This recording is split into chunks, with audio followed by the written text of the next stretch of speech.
TSMC, in violation of U.S. export control rules, was making massive numbers of AI chips for Huawei. Things are never going to be the same again. Huawei, wearing a wig and a mustache and a hat, managed to buy hundreds of thousands of millions of chips. They said Sleepy Joe, they said he couldn't do anything. And then in the final round, he comes out last week of the administration, making me do 2 goddamn emergency podcasts. Greg Allen from CSIS, how are you holding up? I am running on fumes.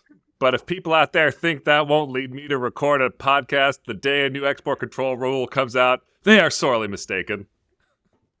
What came down the pipe today, Mr. Allen? So we've got a rule that really was the missing piece in the big update that came out. So for folks who have been living under a rock, we had the AI diffusion rule, which came out on Monday. That was designed to try and stop large-scale AI chip smuggling to China. But there was this other problem that you may have missed the news about. But it turns out that Huawei, which has amazing chip design capabilities, but doesn't have access to amazing chip manufacturing capabilities in China, was still doing okay because they had access to amazing chip manufacturing capabilities in Taiwan, namely TSMC, the exact same company that makes chips for NVIDIA. It turns out, in violation of U.S. export control rules, was making massive numbers of AI chips for Huawei. Now, the Bureau of Industry and Security had already sent an is-informed letter to TSMC, basically saying, yeah, you need to shut down all of this immediately. We'll get into sort of why they hadn't done it before. But this rule is the follow-on to that is-informed letter. So kind of everybody's been expecting this. But the way it goes about that is a pretty remarkable document. And things are kind of never going to be the same again for TSMC, at least not at the FinFET node or better. For companies who are already established customers of TSMC, who are already known legitimate designers of AI chips, it's not a big deal. But the basic point is the idea of Huawei creating another shell company to go buy hundreds or thousands of or millions of fabbed AI chips from China, or from Taiwan for China. That's all going to be shut down. That's one big piece of this rule. The second big piece of this rule was designed to address actually some limitations that Jordan, you, I, and Dylan Patel talked about in the podcast on the December 2nd rule, which dealt with, how we were restricting DRAM and high bandwidth memory manufacturing in China. They changed the definition of DRAM, so a lot of regulations that previously didn't always apply to facilities at companies like CXMT, now they apply. So those are the sort of 2 big muscle movements of this rule. For me, it was very much expected because we had those is-informed letters before. But it very much was, even if you thought there wasn't more they could possibly do, this was legitimate unfinished business. They absolutely needed to do this as soon as possible.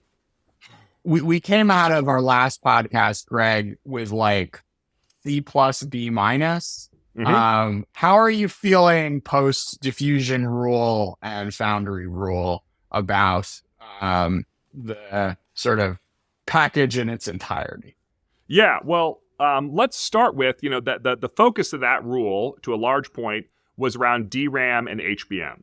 And we had complained that, CXMT was going to be still able to buy large categories of equipment, even if they couldn't buy everything, and that was one of the big failure modes of the rule. That was part of the reason why we gave it a C-. Well, apparently, somebody in the government listened to that, because we've come back now with a new definition of DRAM. And now this is, of course, very esoteric, but if folks can just bear with me for a second, I think it'll make sense. The original October 22nd rules had set the standard for DRAM manufacturing that was prohibited on an end-use basis at 18 nanometers half pitch. So what that basically means is if you are a DRAM manufacturer in China, and you go to an American equipment company and you say, please sell me your Gucci equipment and I'm going to use it to make, 16 nanometer DRAM. The answer is no. They're not allowed to help you with that. They will say no. Then if you say, well, I'm only going to make 20 nanometers DRAM, then the answer is yes. So the tragedy here is that the U.S. government had a decent definition in October 2022, this 18 nanometer half pitch. But in October 2023, they issued a rule clarification related to some bit density calculation from IRDS. And again, this is esoteric, but there's a really important thing here. Nobody in the semiconductor industry uses the definition from IRDS except CXMT. So basically what this is it allowed CXMT to say, we're making 19 nanometer chips, so you're allowed to sell us all your fancy equipment, right? But if you put those chips under a microscope, they look like Samsung 16 nanometer definition. And so all these purchases were allowed to go through that were in violation of the intent of the rule and had been prohibited until this rule definition update in October 2023. Now they have revised the definition. They've been much more clear. The line that they use is to align to industry standards, as in what everybody else in the world uses as the definition, except for CXMT and other Chinese companies who were looking for a convenient loophole. Like, thank goodness this loophole is closed, but, surprise, surprise, right? It's about a year and a half later than it should have happened. So that's a big muscle movement. All these CXMT facilities that are connected by wafer bridges to their advanced chip node manufacturing facilities, all the ones that have been saying we're making quote unquote 20 nanometer chips, all of that is now going to be cut off from American equipment. And if you're looking at the reporting in the news, there's talk about an update to the Dutch and Japanese export controls coming out in the not too distant future. I'm hopeful that will include additional categories of technology restricted on a countrywide basis to China that are useful specifically for making HBM, because blocking China's access to high bandwidth memory manufacturing really is one of the critical linchpins of winning the AI race the way we need to win it. So that big muscle movement, very important update in this rule. All right. So, I feel like we're at like a B+ at this point. They really came through in the clutch here. They've significantly improved their grade over December 2nd. Certainly on the memory side of the equation. Now, why is that memory so important? Just to refresh folks' memory, any AI chip, like an NVIDIA H100, if you crack it open, at the center, you've got the big AI accelerator. That's the part that NVIDIA designs. And then it's surrounded by all this high bandwidth memory chips.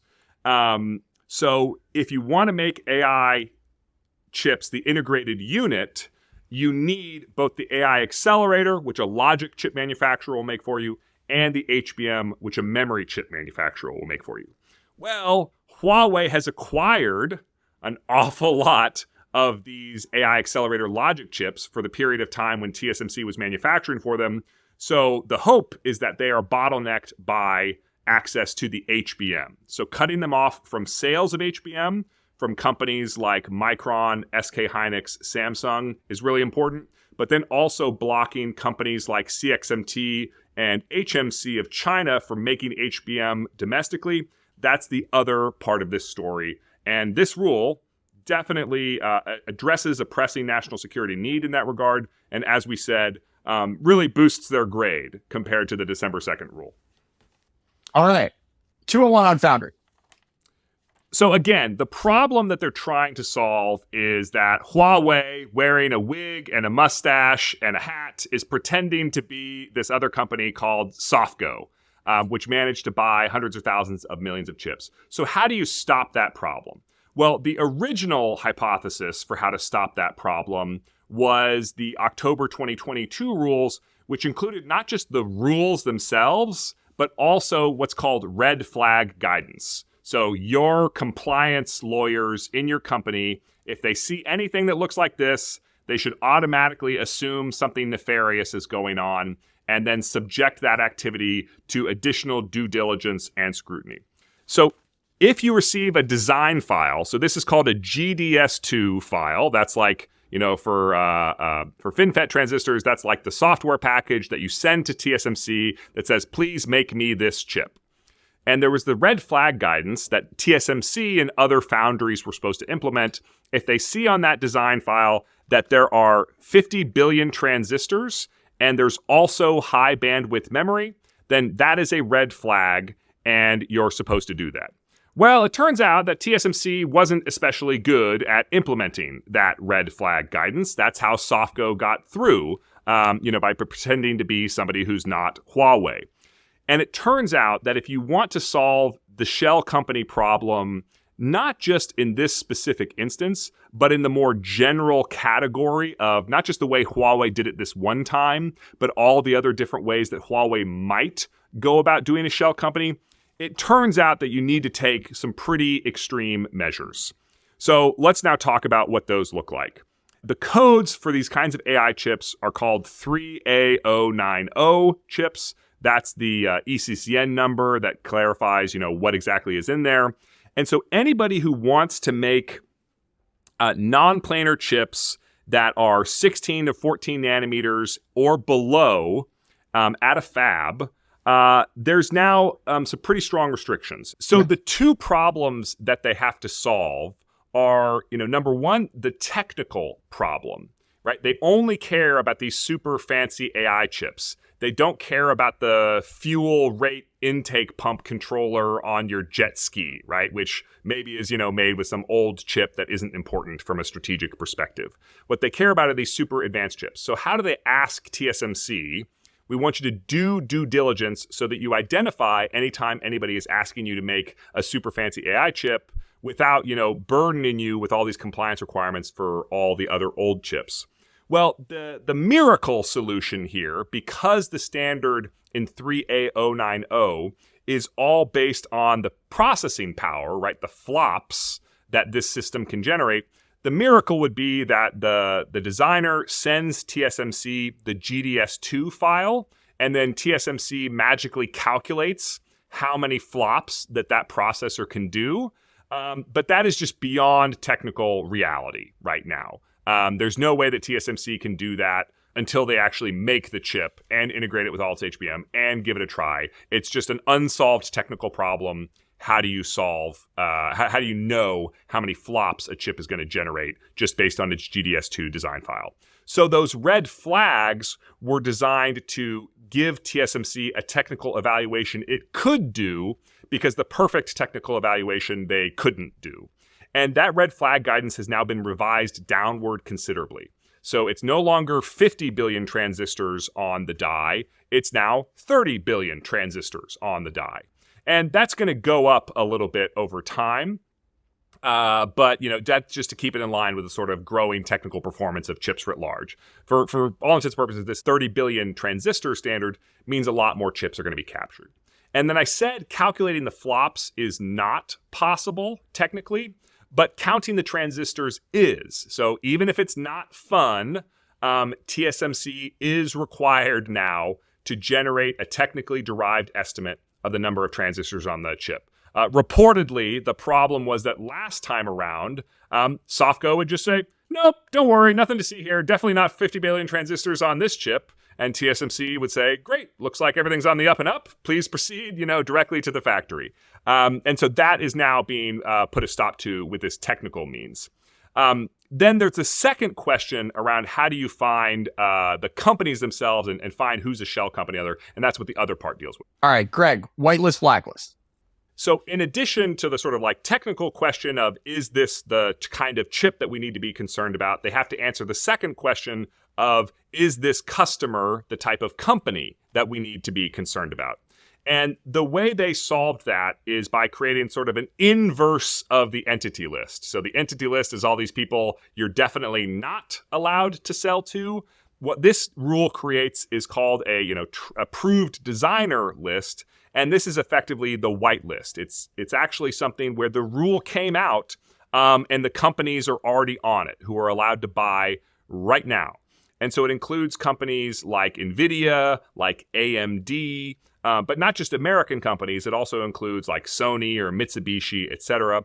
So for all of those companies, their experience buying from TSMC or buying from any foundry around the world, frankly, is going to be more or less unchanged. There's like not new restrictions that are going to apply to them. They're going to be able to continue buying from TSMC at the exact same rate that they have been buying from TSMC.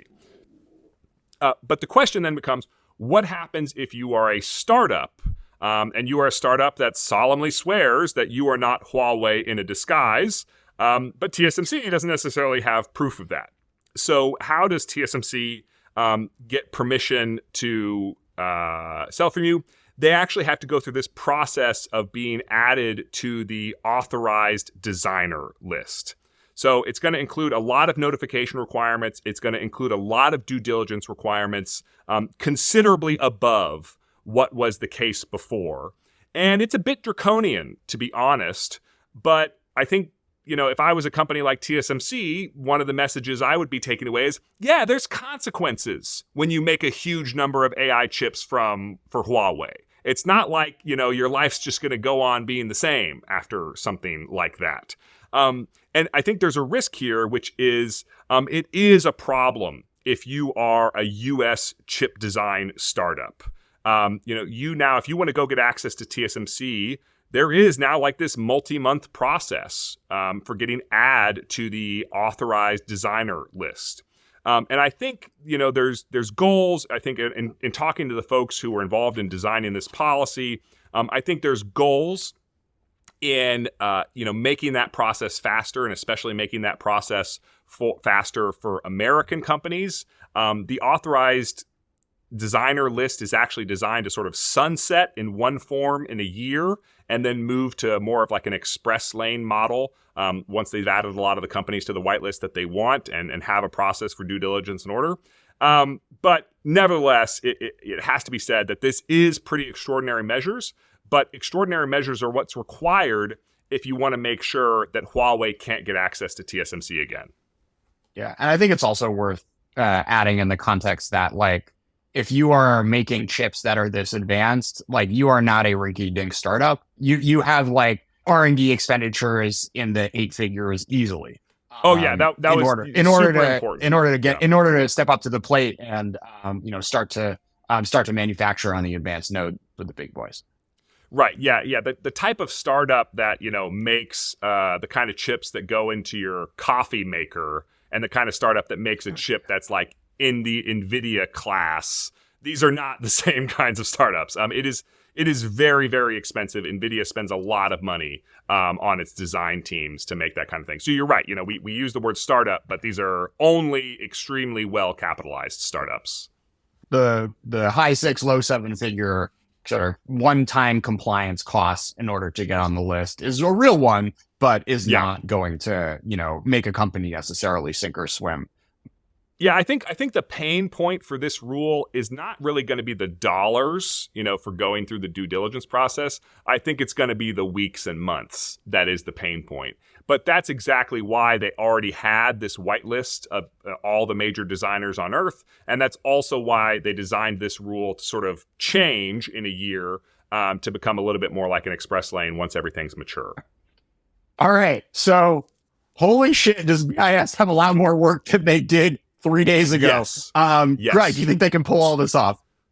I think there is this terrible trap that the U.S. government is in, where folks in Congress don't like hearing about how, BIS allowed XYZ company to sell stuff to Huawei when it was on the entity list. This was like very controversial in American politics in like 2020, 2021, et cetera. And so you had this situation where like Congress was mad at BIS because they weren't achieving the export control outcomes that they wanted. And so to express its displeasure, Congress refused to raise BIS's budget, or in some cases even cut BIS's budget. But that's I'm a father now, and that'd be like my little kid being like, "Oh, I'm so disappointed in you because of how weak you are. So you're not going to get dinner tonight. I'm going to starve you until you get stronger." But it turns out you need food to get stronger, and similarly, you need money to do hard things in big government bureaucracies. And so we've got this terrible, death spiral whereby we keep asking more of BIS, but we keep not giving them more resources to do more. The way I think about this is like, what do you think has happened to the budget of Russian smugglers since Russia invaded Ukraine? What do you think has happened to the budget of Chinese smugglers since the October 7th, 2022 rules? Do you think their budgets have gone down? No, right? Their budgets have like increased by roughly infinity %. Meanwhile, BIS's budget is like flat, arguably declining in inflation-adjusted terms. And the complexity of this role, we actually hosted Undersecretary of Commerce Alan Estevez here at CSIS just yesterday. And one of the things that he pointed out is like BIS rules before the Biden administration, before the first Trump administration, they used to be like 30 pages. And now they're like 260 pages routinely. And they came out with one on Monday, another one on Tuesday, this one today. And I think there might be another one later this week, although thank goodness it's not AI, so I don't have to read it. But the basic point is the amount that we are asking from this agency, which is comprised of several hundred humans overseeing trillions of dollars of economic activity around the earth, is insane, right? For like the price of one helicopter, the return on investment that we would get to national security from properly funding BIS, I don't think there's a better return on investment available to the U.S. government anywhere in national security. And just because Congress is pissed off at the leaders of BIS, well, they're about to get some new leaders, hopefully good ones. So please, for the love of God, give them the resources they need in order to execute this strategy. And if you don't do that, don't call yourself tough on China. And I think the other thing that these few rules we've seen over the past 2 months have shown is just the increasing sophistication of the organization and how the government really has started to learn. And, you know, when we were like, I remember doing these shows in October of 2022, and look, like the mistakes are getting fewer and further between. And I think what's also interesting is they are learning to play to their strengths and not necessarily trying to deliver on strategies which their budgets aren't necessarily capable of enforcing. So kind of leaning more into the countrywide controls, you know, leaning more into like forcing TSMC to do the work, sort of doing this diffusion role of, you know, putting the choke point at a different place, which is easier from a kind of like enforcement standpoint from where BIS sits in order to get the outcome you want, I think are all very clever moves where BIS is showing their technical chops as well as their, you know, sincere reflections on what they can and can't execute on. I think that's very well said. And yet none of that is a substitute for more money. None of that is a substitute for like an IT system that's 20 years old. You know, these folks need real resources, and I sincerely hope they get them. And also none of it is a substitute for just coming on ChinaTalk when the rules come out so we don't have to guess what the hell they mean. Come on, guys. Let's do a little PR. Like these like webinars like 2 weeks after he released the rules. I mean, it's just ridiculous. Come on. Yeah, seriously. All Can right. I say one other thing? Sure. If I was Donald Trump, or if I was Mike Waltz, the incoming national security advisor, I would one of the things I would do in the first week of my job is I would have a meeting with the Secretary of Commerce, the Undersecretary of the Bureau of Industry and Security, the head of the CIA, the head of the NSA, and the head of ODNI, and I would put them all around a table, and I would introduce them to each other, and then I would point at the head of the CIA, and I would point at the head of the NSA, and I would say, tell me exactly what you're going to do to help these people succeed. So Jeffrey Kessler, he's the person whose trial balloon name was floated. I mean, look, on the spectrum of Trump people, we had Pete Hegseth for Secretary of Defense, which is what we'll put that on one side of the spectrum. And then this Jeffrey Kessler got magna cum laude in philosophy and classics. He's been doing China-related law for the past 15 years. I've been like reading up on his speeches and stuff. This is a serious person. Like, manna from the heavens. Oh my God, it could have been so much worse, Greg. A study in 2016 by some MIT economists and others showed that import competition from China had led to the loss of more than 2 million jobs from 1999 to 2011. Structured dialogues with China and one-off WTO disputes did not prevent the problem from intensifying in the years before the president took office. So, these were serious problems. The traditional tools failed to meet them, and the administration decided to take a different course. For example, with respect to China, the administration imposed tariffs under Section 301 starting in July 2018.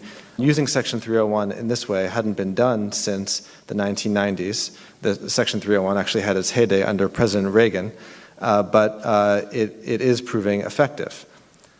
Yeah, and this is a guy who, looks at the Cold War toolbox of the CIA and says, that's some pretty interesting stuff. Now, I think everybody's head goes immediately to they're going to do a coup d'etat in Venezuela or something crazy like that.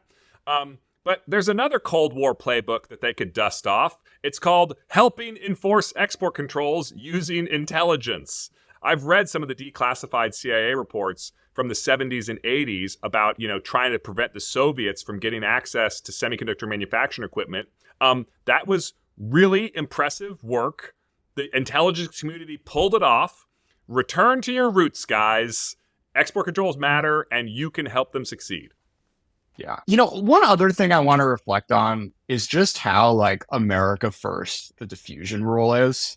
Mm-hmm. I mean, it is literally no, we are getting the GPUs before anyone else. America is first in line, and the rest of the world, you just have to deal with it. And which is kind of, I wonder just to what extent this rule shifted once the election results came out in order for it to feel more like something a Trump administration could pick up and run with. Because if I was I'm not sure how I would have done it any differently if I was Donald Trump sitting in the White House, particularly on this point. Well, as part of the outgoing Biden administration's plan to ensure that you and I get absolutely no sleep, that diffusion rule was part of a 1-2 punch.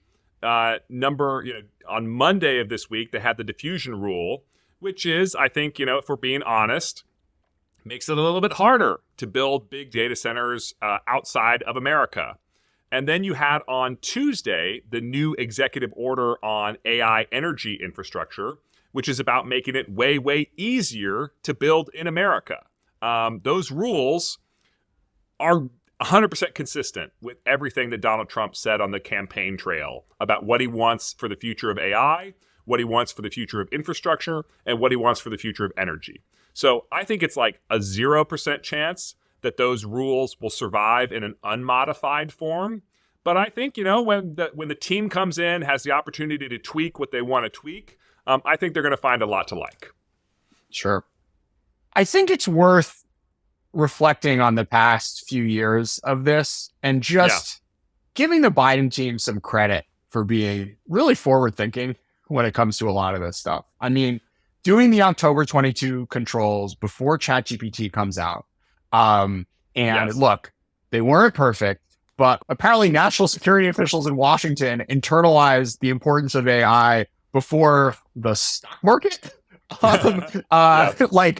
Okay, cool. Let's give them some credit for that. And then I think this diffusion stuff in particular, it is really AGI filled. It's remarkable, how it is really trying to sort of arrange the chairs for what the world's going to look like in 2026 and 2027. Yeah, what I have been sort of telling folks in my own read on the diffusion rule is, number one, it makes a lot more sense if you were following the news about O3 and the ARC AGI benchmark, right? The diffusion rule makes a lot more sense if you understand that Dario Amodei, Sam Altman, Demis Hassabis, all these folks think AGI all these folks think AGI is very plausibly only a handful of years away, and that it really matters who gets there first in national security, whether that's the United States or China. I think of the diffusion rule, honestly,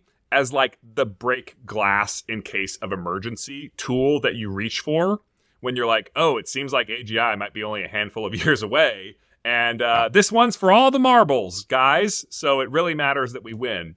And it's really amazing that they were that forward-thinking and that strategic. But I want to give them a different compliment. And this one I think is relevant to the Trump administration. And this is one I actually hear from industry, right? When they're talking to me about the Biden administration and you know how they like, for example, the energy rule. It's not just that the Biden administration had a great strategy, which I think, you know, if you're a hyperscaler and you read that energy executive order, you're probably like, I love this strategy. But the other thing you love is the details, right? Like they really get into the weeds of how these interlocking mechanisms need to work together to function effectively and also to go into effect legally, right? This was the big challenge of the first Trump administration in its first year. They had a lot of stuff that they wanted to do, and then a lot of it got overturned by the courts. This was the case until Lighthizer came in, because Lighthizer's, you know, strength was not just that he knew what he wanted to do, but he knew how to do it legally. And that counts for a lot. And so, you know, my advice to the incoming Trump team is to, you know, number one, have a good strategy, but obviously everybody would give you that advice. But like the details matter, and you need to be good at details if you want to pull off these kind of policy moves for AI strategy. We'll see. I want to diet myself to like one emergency pod a month for my own personal sanity. But like, I think the over under on the first 3 months of the Trump administration, like, has to be something like 6, right? I mean, I think you're going to break your own record if I had to guess, Jordan. You should rename the podcast ChinaTalk Emergency Podcast, or, you know, create a spin-off pod that's just only the emergency episodes. I can't take it. Greg. Yeah. We got to stop. We need like an interregnum. Like, we have children, you know. We need to raise our children, people. Please have some mercy. All right, we're gonna call it. Greg Allen, thanks so much for being part of the podcast. All right, thanks a lot, Jordan. Take care.